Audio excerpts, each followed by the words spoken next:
This is South Korea, or officially the Republic of Korea. South Korea makes up the bottom half of the Korean peninsula in East Asia, located between the Yellow Sea and the East Sea, whereas the Japanese and others might call it the Sea of Japan. South Korea shares a border with North Korea at the DMZ, or Demilitarized Zone.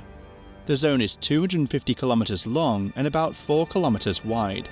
Though the DMZ itself is demilitarized, the borders on both sides are among the most heavily militarized in the world. South Korea claims to be the sole legitimate government of the entire peninsula and adjacent islands. It has a population of 52 million, of which half live in Seoul, the capital city. Seoul is a vast metropolis where modern skyscrapers, high-tech subways, and pop culture blend with Buddhist temples, palaces, and street markets. Other major cities include Busan, Daegu, and Incheon. In a world still marked by the consequences of past wars and geopolitical conflicts, Conflict of Nations offers a chance to step into the role of a world leader during a potential World War III.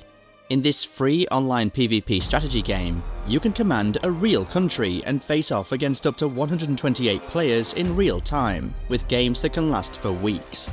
Build your army using tanks, jets, nuclear submarines, and more, while deciding whether to declare war on your neighbours or form powerful alliances. Your strategy will determine your path to world domination. Plus, you can play seamlessly on both PC and mobile with the same account.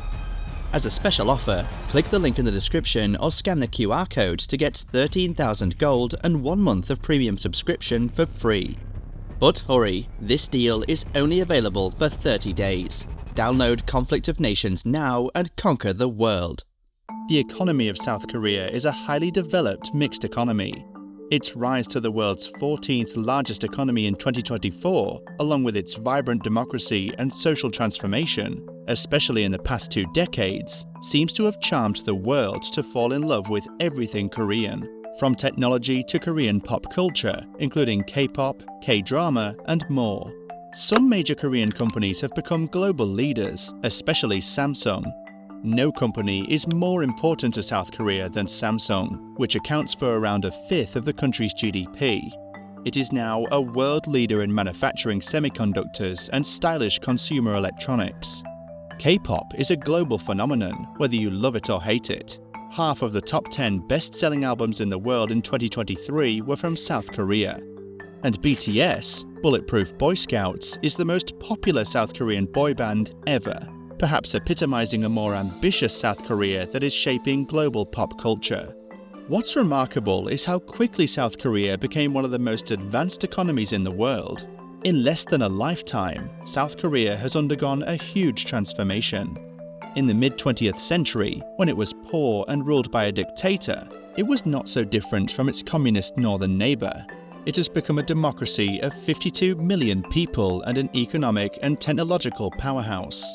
Its music and films entrance hundreds of millions of people who don't speak a word of Korean. South Korea is justly proud of these achievements, but there are aspects of its society and politics that it is less eager to talk about. Among its worries are one of the world's lowest birth rates and highest suicide rate in OECD, inequalities of both class and gender, and an overly cozy relationship between business and politics. So, how did South Korea get rich with its dark side? Or is its economy at risk?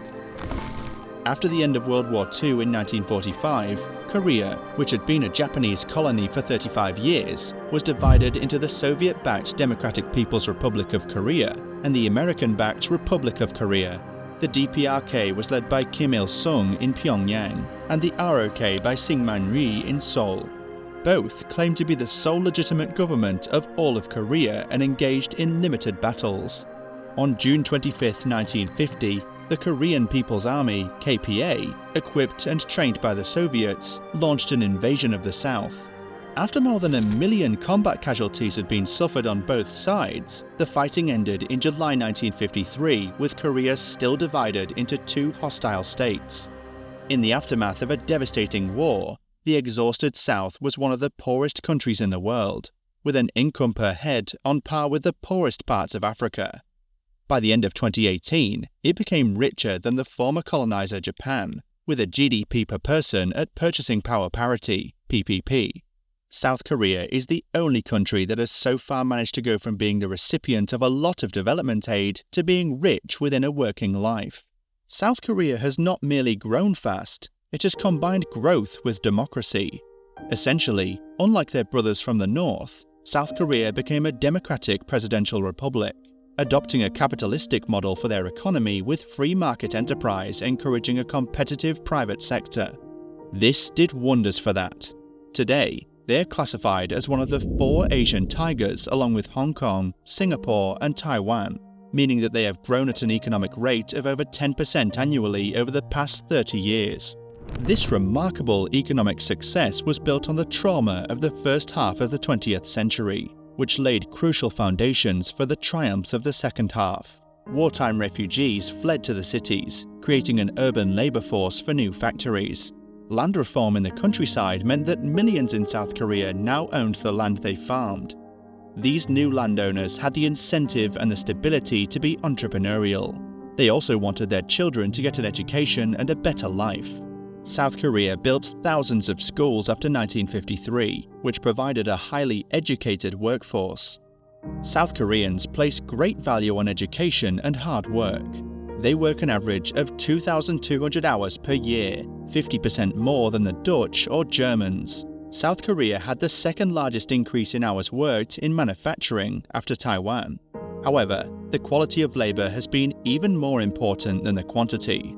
Along with Finland and Singapore, South Korean schools regularly rank at the top in international comparisons of educational standards. South Korea also spends 40% of its GDP on tertiary education and has the highest proportion of tertiary educated population in the OECD, a group of rich nations. It was the decisions of the South Korean government after 1960 that made the difference, especially those associated with President Park Chung-hee, who controlled the country for 15 years after 1963. Park was deeply patriotic, and he was determined that his country would be free of foreign influence. He saw that the only way that would happen was if South Korea was economically strong and self-reliant. By 1972, with dictatorial powers, Park decided to push the economy toward even greater growth. The government invested in heavy industries such as steel, petrochemicals, automobiles, electronics, and shipbuilding. This was the era when chaebols began expanding their influence into every corner of South Korea. Basically, chaebols of South Korea are like a really big family business that owns lots of different companies, and they are very good friends of government agencies, such as Samsung, LG, and Hyundai. You know Samsung today for its smartphones, Hyundai for its cars, LG for its high-tech refrigerators. But these companies started off in the mid-20th century selling basic goods like sugar and wool, plastics and rice. Today, Samsung, for example, doesn't just sell electronics, it sells life insurance, cars, refrigerators, and so much more. To lift his country out of poverty, Park initiated export-oriented economic plans and coerced the chaebols to cooperate. He used incentives like concessionary loans, subsidies, and tax cuts, along with pressure tactics such as tax investigations and limiting business licenses. However, that growth came at a cost. Democracy disappeared while Park was in control, and businesses were free to treat workers poorly as a result. Many people lived in slums, and government support for the vulnerable was often lacking. Working in collaboration with the authoritarian government's state-led economy, chaebols laid the foundations that enabled them to grow into the massive conglomerates they are today. Much of South Korea's economic miracle can be attributed to these large conglomerates. Chaebols are among the most technologically and commercially progressive agents in the Korean economy. For instance, Samsung Electronics, one of the 83 companies within the Samsung empire, sells more smartphones than Apple. In fact, the Samsung Group is the largest chaebol, so influential that some speculate the entire South Korean economy would collapse if Samsung were to fail. Generally, Korea's large companies employ slightly less than a quarter of the workforce, but produce more than half of the country's output. This puts excessive pressure on society and the workforce. As the chaebol corporations expanded their operations in South Korea through vertical and horizontal integration, their need for labor changed from unskilled factory floor labor to people with technical and engineering skills and knowledge. The South Korean government began promoting education, especially education in STEM, science, technology, engineering, and mathematics subjects. At the same time, the chaebol-dominated corporations stressed a culture based on loyalty and dedication to the company, hard work, and long hours. However, this intense focus on work and corporate success has contributed to serious societal challenges. There are two particularly shocking statistics. South Korea has the highest suicide rate in the developed world, and it also has the lowest birth rate in the developed world. 0.8 children are born every woman. Paradoxically, both social problems may be linked to something that is often regarded as one of the nation's great successes, its incredible record of educational attainment. In global comparisons, South Korean 15-year-olds rank top for both literacy and maths. But this great achievement comes at a price. The majority of school children receive extra tuition at home so that they can compete at school. The cost of paying for education is thought to be one of the things that deters South Korean parents from having more than one child. And the competitive ethos that is instilled at school, and the stress that goes with it, is widely cited as a possible explanation for the high suicide rate. There are other sources of stress too. Household debt reached 204% of disposable income in 2022, well above even the 147% in mortgage-loving Britain. Some 60% of South Korean housing loans are floating rate, in contrast with America, where most lending is on fixed terms. This risk is enhanced by the country's bizarre rental system, known as shuanse. Many tenants pay huge lump sums to landlords, often 60 to 80% of the value of a property, which are returned after 2 years. In the interim, the landlord can invest the cash as they wish. The system is a relic of South Korea's rapid industrialization, when mortgages were harder to attain. This financial stress also coincides with rising inequality. Between 1980 and 1997, its Gini coefficient, a measure of income inequality, fell from 0.33 to an exceptionally low 0.28. Since the Asian crisis 1997 to 98, it has been rising. Judging by the relationship between the richest and poorest tenth, Korea is becoming more unequal than it used to be. Worse, the growing number of poor people is disproportionately elderly. In other rich countries, people between 66 and 75 are no more likely to be poor than the population as a whole.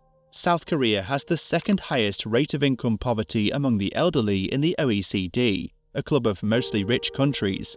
The highest is tiny Estonia. Nearly 40% of South Koreans over 65 live below the OECD's poverty line, set at half the national median income. The problems of the South Korean model should not overshadow its achievements or its enduring strengths. True, over the past 40 years, annual GDP growth has declined from about 10% to 4 or 5%. That is not surprising. Every country's growth starts to ebb as its income reaches about $10,000 a year. South Korea has kept going longer than most. Yet, South Korea's transformation goes far beyond economics. The country's evolving identity is reflected not only in its politics, but also in its vibrant art scene and pop culture. In fact, by 2018, South Korea exported more cultural products, including music, television dramas, and films, than home appliances like televisions, signaling a shift in the global influence it now commands.